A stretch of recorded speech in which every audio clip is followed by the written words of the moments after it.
blockchain startups and basically the ecosystem based on the experience we made over the last 3 to 6 months since we have been involved into blockchain and into the services we are providing.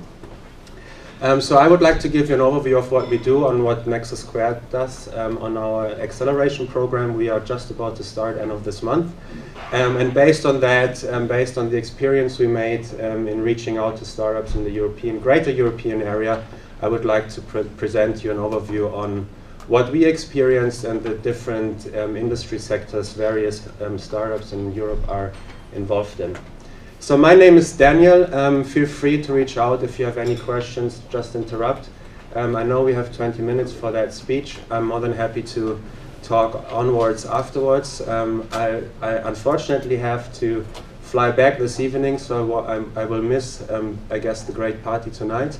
But I'm here up until 4, so feel free to reach out to me.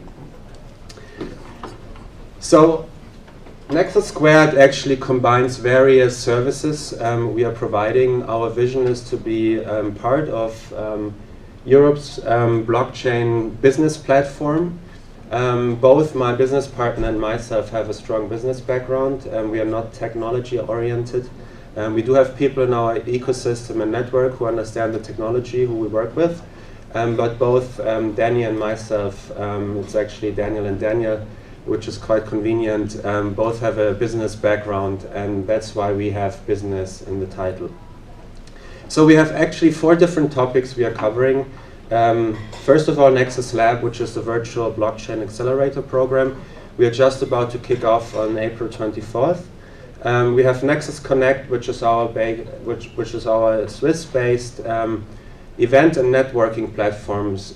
We experienced that we still need to support the ecosystem in growing, getting together the various stakeholders and interested people who want to participate in that ecosystem, and we just need to provide some kind of platform and opportunity to meet and greet.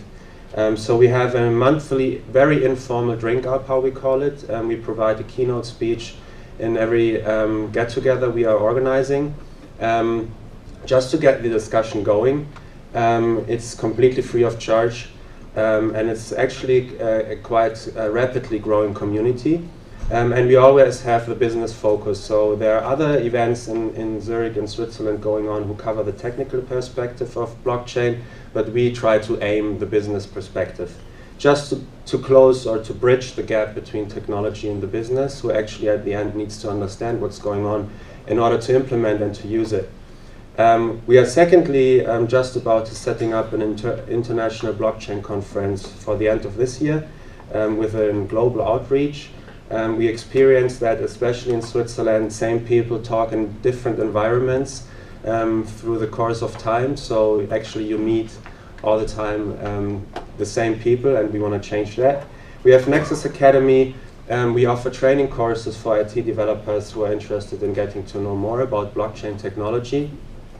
And we have Nexus Supine, which is basically just basic research and consultancy services for second tier and middle-class financial institutions. We don't do that all by ourselves.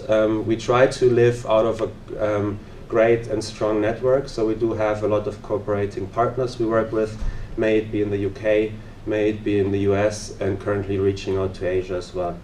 Nexus Foundation is basically just our intention to give something back to the community, so through our network and our knowledge, we want to support non-profit ideas, non-profit business ideas based on blockchain. I brought along just a very basic graph, an overview of our Nexus Lab blockchain startup program, which we designed. In my previous job, I'm actually a construction engineer by profession. I worked in the real estate consultancy for quite a long time, and over the last couple of years I have designed and implemented a lot of incubate and acceleration programs for corporate institutions, but also for project developers who were thinking about how they can foster innovation internally and externally. So I actually collected all that experience I made. I compared various traditional programs, and I actually started to reach out to startups just to get an understanding on how they work today And I experienced that a lot of fintech and especially blockchain startups work on a very virtual and digital, in a very virtual and digital manner. In a lot of times, very distributed across the globe. So you find teams, 2 or 3 people working on one idea in one direction, but they haven't met each other since they started working on the same idea, which I found quite interesting. So I took that experience and I actually added a few other hurdles we might want to overcome. We have great talent in Eastern Europe, people who have either visa restrictions or financial restrictions in order to participate in traditional programs, which are mainly based in the UK, in London, in Berlin. Some of them are based in Zurich as well. In a lot of times very expensive cities. It's quite expensive to make a living in there or in that places. I experienced Norway is actually a good other example. But our aim is actually through our program to provide mentoring and coaching to the people where they are. Over the first 2 months of our program, we do exactly that through a virtual platform. We deliver content, support and coaching to the people into their living rooms, basically. We also have great talent in Southern Europe, and a lot of times people have financial restrictions in order to live for a certain time in London, for instance. So our program is basically a 3-month program split into different parts. First 2 months are based on a virtual platform, and the last month is actually our physical months where we invite the startups to come to Zurich into a co-working space.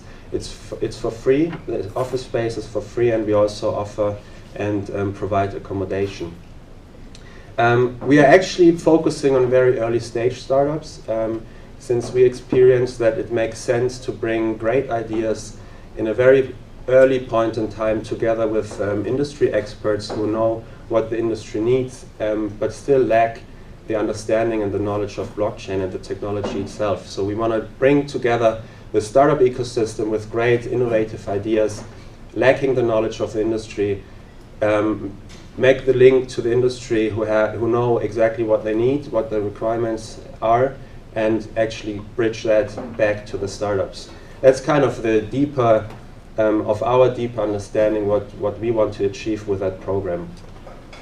So, and yeah, just not to forget about it, the first 2 months are actually split up by 3 what we call weekend hangout sessions.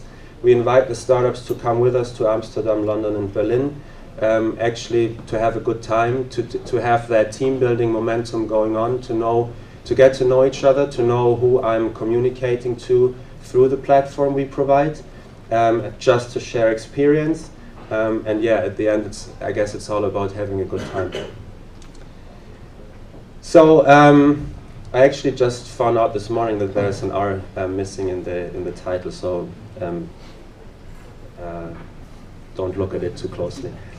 So in order to actually marketing our program, over the last 3 months, we reached out to roughly 270 blockchain startups in the greater European area. We contacted them, we told them about our program, which actually led to the fact that we had more than 50 applications to the program.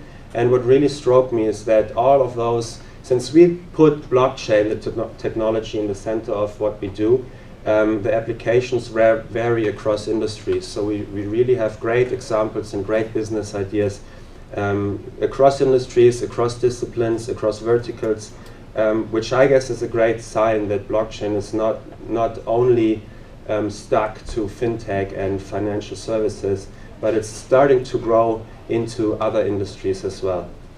At the end, we had a selection committee which was built out of experts on our side, and since we are cooperating with Startup Bootcamp, just to bring in their knowledge and what it means to accelerate startups over a period of 3 months, we had a team combined, joint forces, Startup Bootcamp and us, and we selected 10 teams who will now start the first pilot cohort with us on April 24th. One of the team is actually here.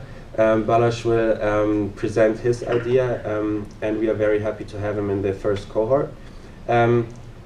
And on the other hand, and I wasn't really aware of what is going to happen on the mentoring and coaching side, but since we have that virtual aspect, we have applications from great mentors across the globe. So we have people reaching out to us from Auckland, New Zealand, through India, China, up until Los Angeles and San Francisco. So we really can provide a great team of mentors.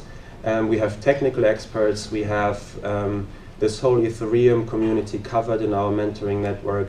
We have industry experts. We have serial entrepreneurs. We have VCs. We have people with a strong financial background. We even have great lawyers who are starting to looking into that technology and what it means to them and how they can actually support the technology from their perspective. And as mentioned before, the program will run over a course of 3 months, 2 months virtual, 1 month physical. And just on a side note, it's marked up below there. Since we are focusing on early stage, all of the startups we reached out to are below 500K of funding. So all 270 startups are below 500, and I know that they are more above. So I guess the number at the top will definitely increase once we take them into consideration as well. And that's just basically a summary of our database we collected through the last couple of months. I guess it's quite interesting from various perspectives. First and most foremost is that 53% of all the startups we reached out to are somehow related to finance. But the rest is really across industry. And I mean, the second strongest figure up there is basically entertainment, music and arts. I know you all know about Everledger, and there are similar ideas in different industries growing. Then we have trade and e-commerce, basically supply chain as the big phrase behind. We have communication, transportation, some legal aspects, smart contracts, I guess is quite rapidly growing. Which I found very interesting is actually the energy sector. We had some great ideas applying who are looking into how they can actually implement blockchain technology into the energy sector. May it be one startup, for instance, came up with a great incentive system for people who have solar panels on their roof. They want to grow and somehow support that ecosystem and that community, delivering green energy by providing a platform where they can not only share experience and actually buy and sell stuff they need in order to maintain their systems, but they also want to incentivize by purely implementing what they call a solar coin. So by generating energy through the solar panels, you actually gain those solar coins, and at the end, once the community has grown, you can trade and buy and sell things through the solar coin. And then we still have the majority of startups based in Northern Europe, which is great, I think. Central Europe, obviously, and then a lot of great industries coming out of Israel as well. Figure down here, and that's why we call it the Greater European Area.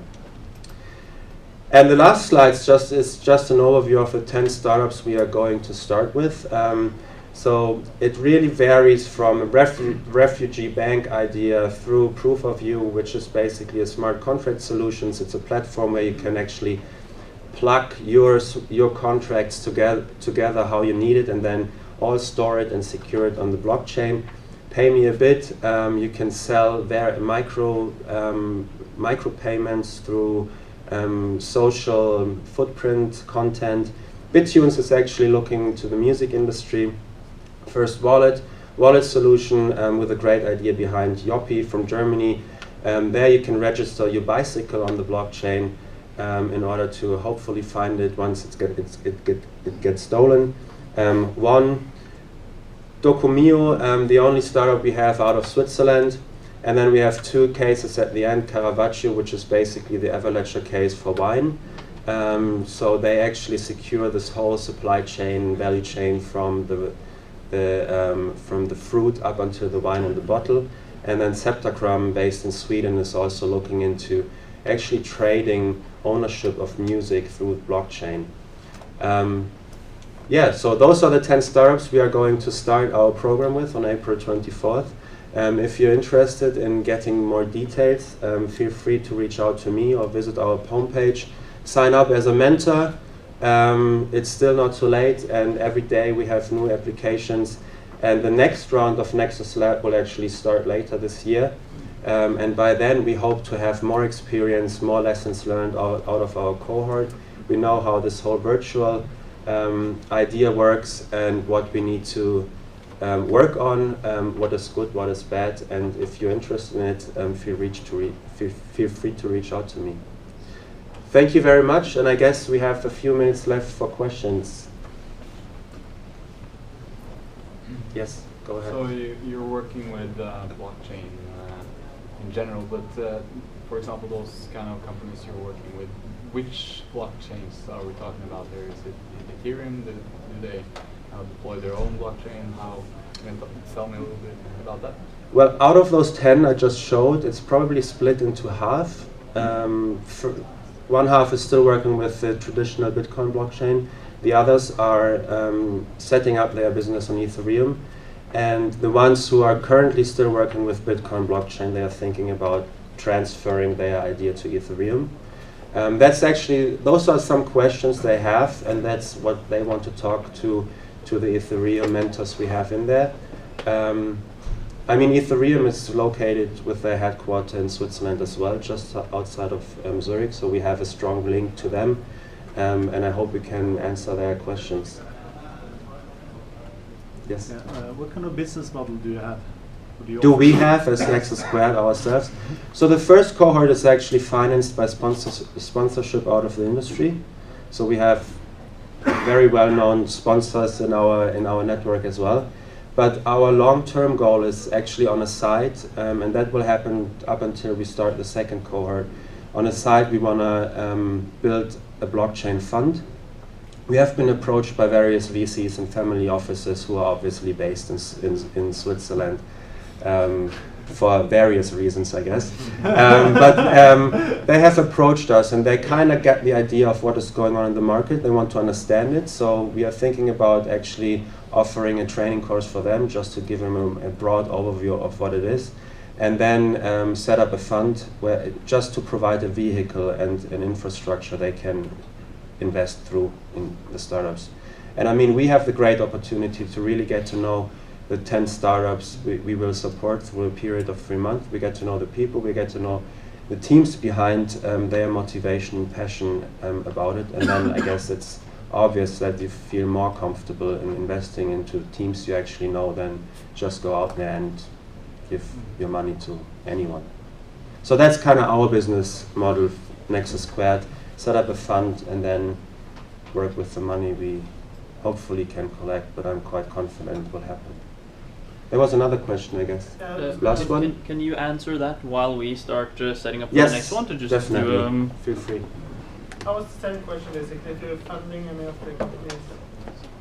If we fund them? Yeah. Yeah, that's our long-term goal. So the first cohort, we didn't take any shares, we didn't provide equity. What we do provide are the 3 weekends, the co-working space at the end, travel expenses to the cities, and obviously accommodation for the last month in Zurich, and that's all covered by the sponsorship we get from the industry.